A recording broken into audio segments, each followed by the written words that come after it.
A few frightening days of a bear on the loose are over for some Bisbee residents. The bear had been seen sniffing out and rumbling through trash cans in search of food. As News 4 Tucson's Isabella Fredrickson explains, the bear has now been put down.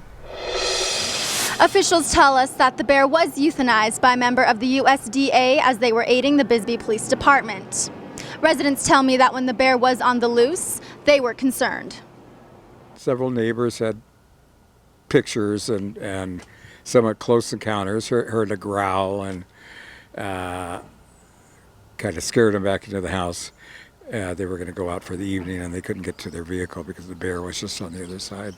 Arizona Game and Fish tells us the bear had broken into 2 homes, with the latest one being this past Sunday. Michael Story knows all too well. He says the bear broke into his neighbor's house.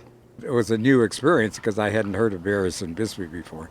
William was out walking with his wife and dog the other day when they caught a glimpse of it.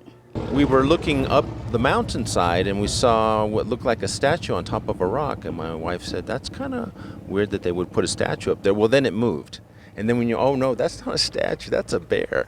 The bear sighting has some neighbors being a little more careful, especially since officials say the home break-in Friday night was because the bear smelled garbage coming from the woman's property.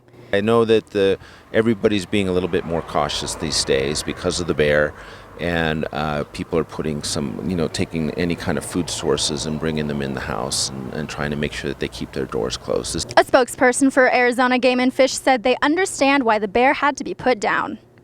If it had just been foraging, it would have been questionable, but when it starts breaking into homes, that's a red line that the bear can't cross.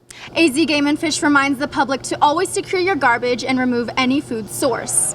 If you see a bear, get loud, yell, and call 911. Reporting from Bisbee, Isabella Fredrickson, News 4 Tucson.